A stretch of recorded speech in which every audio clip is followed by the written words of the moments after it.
हम जैसे कोरोना योद्धाओं का मनोबल टूटता है कि देखिए हम लोग अपनी पूरी क्षमता से लड़ने की कोशिश कर रहे हैं उस कोविड से, और यहाँ पे जब ये देखते हैं कि ये फला व्यक्ति बोलता है, फला प्रवक्ता बोलता है कि हमारी जिम्मेदारी नहीं थी जी, इनकी जिम्मेदारी थी, मेरी जिम्मेदारी नहीं थी जी, इनकी जिम्मेदारी थी। तो मेरी तो ये अपील ये है कि जितने लोग बैठे हैं, मेरी अपील इनसे ये है कि जब पहली लहर में जब बात हो रही थी कि दूसरी लहर आ सकती थी, हमने तैयारी नहीं की, ये चूक है, लेकिन साहब अभी भी जगेंगे, अभी भी साथ मिल के आएंगे तो तीसरी लहर को हम लोग रोक सकते हैं। बिल्कुल। और इस तीसरी लहर को रोकने के लिए सबसे बड़ा जो कारगर हथियार है वो वैक्सीनेशन है। बिल्कुल, और इस वैक्सीनेशन पर आपने देखा डॉक्टर अरुण की किस तरह की बयानबाजियां हो रही हैं। रोहन गुप्ता, मैं आपके पास आना चाहती हूं। अभी तक तो जब भी चर्चाएं होती थी तो कांग्रेस पार्टी के तमाम नेता प्रवक्ता यही कहते थे कि 70 सालों में ही ये हुआ, 70 सालों में ही वही हुआ, बाकी समय कुछ नहीं हुआ। अब तो उद्धव सरकार भी कहने लगी है कि एनडीए सरकार पर उन्होंने सवाल उठाया और कहा है कि अभी भी मौजूदा जो सरकार है वो नेहरू और गांधी के बनाए हुए सिस्टम पर चल रही है। ऐसा क्यों लगा आप लोगों को? आपकी सहयोगी है इसलिए आपसे पूछ रही हूं सवाल। देखिए प्रीति जी, अभी जो डॉक्टर साहब ने अभी एक बहुत अच्छी बात कही कि ये राष्ट्रीय आपदा है। यूनिवर्सल इम्यूनाइजेशन कांग्रेस के समय में, कांग्रेस की सरकारों के समय में देश ने देखा है। हर एक नागरिक को वैक्सीन मिले, ये केंद्र सरकार की जिम्मेदारी है। और आज जो एक्सपर्ट ने भी कहा कि इसको रोकने का एक ही तरीका है, वैक्सीन वैक्सीन वैक्सीन। हमारी सरकार, चलो उन्होंने 6 करोड़ वैक्सीन एक्सपोर्ट कर दी, अगर आज वो वैक्सीन एक्सपोर्ट नहीं होती तो आज वो 6 करोड़ वैक्सीन भारतीयों को लगती, वो जाने दीजिए। पर पल्ला झाड़कर अब राज्य सरकारों के जिम्मे ये चीज डालना, और वो प्राइवेट कंपनी जो रेट भी प्राइवेट कंपनी तय करे, और प्राइवेट कंपनी ये भी तय करे कि कितना कोटा स्टेट गवर्नमेंट को मिलेगा या प्राइवेट सेक्टर को मिलेगा, ये तो गलत चीज है। यूनिवर्सल इम्यूनाइजेशन का मतलब जो लैंसेट जो है, अगर आप उसका भी आर्टिकल पढ़ेंगे, यही है, वैक्सीनेशन वैक्सीनेशन वैक्सीनेशन।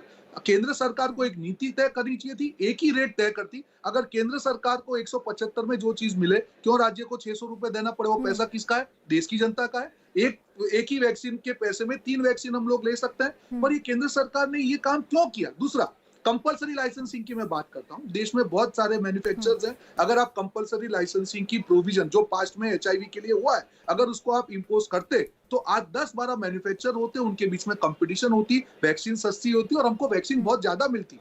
आज इतनी क्रिटिसाइज होने के बाद में 28 अप्रैल को केंद्र सरकार ने वैक्सीन का दूसरा ऑर्डर रखा है।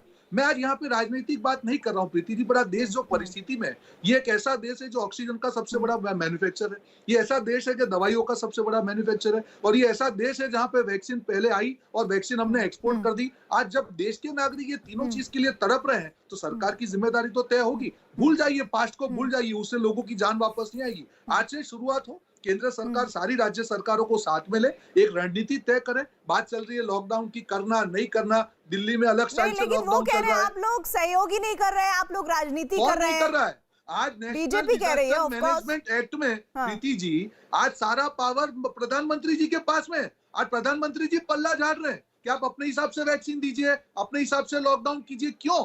क्योंकि उनको डर लग गया कि 4 लाख जो केस आए हैं, जो उन्होंने एंटीसिपेट नहीं किया, उनको डर लगता है लोगों के क्रिटिसिज्म से।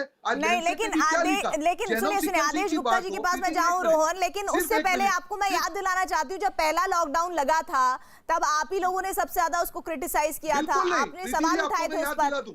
मैं उस टाइम पे भी डिबेट में था, हमने लॉकडाउन का विरोध नहीं किया। उस टाइम पे यही कहते थे कि लॉकडाउन में आपका जो यूज करना है, टेस्टिंग को, ट्रेसिंग को, ये हमको करना चाहिए था। उस टाइम पे भी हमने नहीं किया। नहीं, आपने लॉकडाउन का आप लोगों ने विरोध किया था। हो सकता है उसमें कांग्रेस पार्टी की तरफ से आपने ना किया हो, लेकिन लगभग कांग्रेस पार्टी के हर नेता ने उस वक्त लॉकडाउन का विरोध किया था। नहीं होता, अगर सरकार हर आदमी के अकाउंट में 6,000 रुपए डालती तो आज माइग्रेंट लेबर का इश्यू नहीं होता। हमने कभी लॉकडाउन का विरोध नहीं किया। आज भी राहुल जी ने क्या कहा, आप कीजिए, पर उसमें आपको जेनोम सीक्वेंसिंग की बात हो, वैक्सीनेशन की बात हो, दवाइयों की बात हो, आर्थिक पैकेज की बात हो, सारी चीजों को इकट्ठा करके कीजिए। पूरा देश आपके साथ है। आदमी की जान से इस कदर खिलवाड़ किया जा रहा है, अभी कितने परिवार तबाह हो गए, और अगर वैक्सीन नहीं पहुंची तो कितने परिवार तबाह हो जाएंगे? आप लोगों को अंदाजा है इस बात का?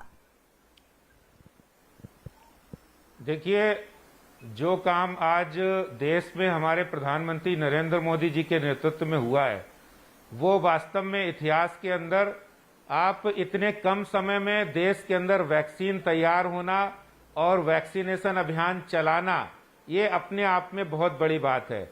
मैं कांग्रेस के मित्रों से पूछना चाहता हूं कि संकट के समय राहुल बाबा कहाँ हैं, कांग्रेस कहाँ है, लोगों की मदद करने की बजाय ये लोग राजनीति कर रहे हैं। कहीं नहीं है, वहीं पर भारतीय जनता पार्टी सेवा का काम कर रहे हैं। अब कांग्रेस पार्टी को अपना काम करना पड़ेगा क्योंकि आप केंद्र में है। ये क्या बात हुई? वो लोग नहीं कर पाए तभी तो आप लोग हैं। और मुझे इस बात का जवाब दीजिए जो बहुत जरूरी है, जो तमाम राज्य सरकारें जहां पर बीजेपी की सरकार नहीं है वो आपसे सवाल पूछ रही है कि वैक्सीन की एक कीमत क्यों नहीं है? ये क्या नहीं केंद्र सरकार इस पर टेक ले सकती है, जबकि इस पर तो कानून भी है? देखिए, वैक्सीनेशन पर जितना भी काम हुआ है केंद्र सरकार ने राज्यों के कहने से हुआ था। पहले तो केंद्र फ्री ही दे रहा था सभी राज्यों को। आज भी 50% वैक्सीन केंद्र राज्यों को फ्री दे रहा है। राज्यों के कहने पर ही इसको 50% फ्री हटाया गया। आप देखिए, ये राज्यों के कहने पर ही ये किया गया। उनके परिचित में जिन्होंने सुनिए जिन्होंने भी वैक्सीन लगवाने की कोशिश की है मुझे अपनी बात भी नहीं कहने देंगे तो 700 से लेकर 900 से लेकर 1200 रुपए तक का रजिस्ट्रेशन उन्हें देना पड़ा है। आप कह रहे हैं मुफ्त में वैक्सीन मिल रही है। प्रीति जी आप एक बार क्वेश्चन कर लीजिए। मैं कह रहा हूं, जो पहले मैं जवाब दूंगा कांग्रेस के मित्रों का, जो बात वैक्सीन की कर रहे हैं। भारत प्रधानमंत्री जी ने वैक्सीनेशन अभियान बिल्कुल फ्री पूरे देश में चल रहा था, और उसको जब राज्यों ने मांग की कि हमें भी लिबर्टी दी जाए तो राज्यों को 50% अपनी अनुमति दी गई कि आप खरीद सकते हैं। और पूरे देश में ये जो वैक्सीनेशन आज जितना आप देखिए 8 महीने के अंदर जितना प्रोडक्शन तेजी से हुआ है इतना पूरे वर्ल्ड में कहीं नहीं हुआ है। विश्व का सबसे बड़ा वैक्सीनेशन अभियान है, और इस पर ये लोग राजनीति कर रहे हैं, जबकि संकट के समय इनको साथ मिलकर काम करने की जरूरत थी। आज राहुल बाबा कहीं नहीं दिखाई पड़ रहे हैं, कांग्रेस कहीं नहीं दिखाई पड़ रही है। भारतीय जनता पार्टी के कार्यकर्ता जो लोग घर में कोरोना से पीड़ित हैं उनको खाना भी पहुंचा रहे हैं, उनको ऑक्सीजन भी दिलवा रहे हैं और उनको दवाइयां भी दिलवा रहे हैं, लेकिन ये लोग राजनीति करने से बाज नहीं आ रहे हैं। अच्छा आदेश जी, एक मिनट रोहन गुप्ता, एक मिनट। आदेश जी, आपको पता है कई ऐसे लोग जो सीनियर सिटीजन हैं उन्होंने पहली तो डोज ले ली, उनको दूसरी डोज नहीं मिल पा रही है क्योंकि अवेलेबल ही नहीं है, डोजेस है ही नहीं, डोजेस खत्म हो चुकी है। इसके लिए कौन जिम्मेदार है? इस पर दिल्ली प्रीति जी, मैं आपके चैनल पर बड़े स्पष्ट तरीके से कहना चाहता हूं प्रामाणिकता के साथ कि दिल्ली सरकार इस मुद्दे पर झूठ बोल रही है। हमारे पास पूरे आंकड़े हैं कि जो सेकेंड डोज है, जो 45 साल से ऊपर के लोगों को लगने वाली है, उसकी पूरी 5.5